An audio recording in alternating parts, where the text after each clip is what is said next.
My name is Caitlin Cotner. Our textbook mentions something about how when talking about health communication, health is a lot easier defined than communication is, and I definitely agree with that because I think that health can kind of mean the same thing to a lot of people. Getting your physical activity in, social interaction, getting 8 hours of sleep, feeling your body, like all of that people would deem healthy.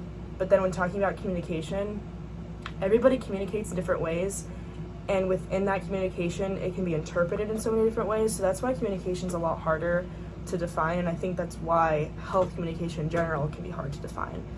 But my definition is health communication examines how the use of different strategies of communication can keep society as a whole informed, not only about their health, but also the influence of their habits and behaviors to live healthier lives.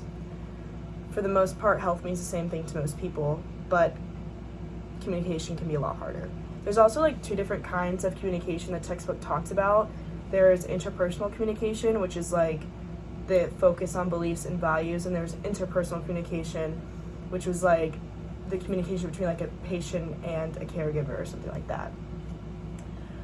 And then for my two challenges that stuck out to me from the textbook, the first one is aging. I think aging is like a really, really big topic. I've taken a lot of gerontology classes here, and we talked about aging. It's like gerontology is the study of aging, so I talked about it a lot. Right now, like 8.5% of the world is 65 years or older, and that's supposed to jump to 17% by 2050. So by that point, it'll be like 1.6 billion people in the world are going to be 65 years or older, just because less people are having kids, and those that are having kids are having not as many kids as they did before. And I think that makes aging a super big challenge because so much of our world is going to be like older adults, and we need to learn how to not only care for them, but to learn how to treat them. I think a lot of times, like the challenges that health communicators have with the older population is that they just don't know how to understand them, because I think our society is kind of ageist. I think that we see older adults as weaker or as victims or as like a burden to society, and I think that's why it's such a big challenge. The second challenge that I thought was super important was funding for research for healthcare research. And the book mentioned that ever since the attacks on 9/11, that the funding went more into the Department of Homeland Security and not so much into the department that like would fund healthcare research.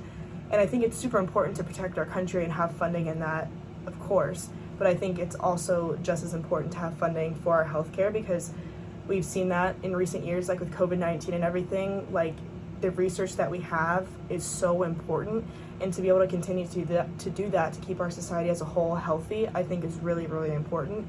And yeah, I think that those two things I would see as the two biggest challenges, because I think what makes them such big challenges is they affect so much of the world's population, and we're all going to age one day, so that's why aging is such a big challenge, and we've all been sick before. Illness affects all of us, and that's why the funding for healthcare research is such a big thing too. And then the chapter of the book that, like the overview of the book section that really stuck out to me was chapter 8, and that was talking about mass media. It actually says, the chapter explores topics such as the relationship between mass media messages, lifestyle choices, the mass media and health policy, and direct-to-consumer advertising.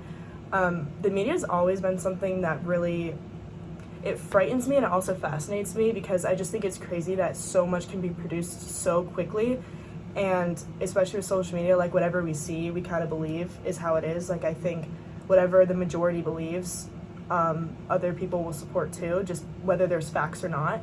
And I think it'd be really interesting to learn how health communication can be portrayed in the media, because like a healthy lifestyle and being able to communicate is something that's so important, and if that can be portrayed in the media in a positive light, then I think that that's going to be amazing for society as a whole.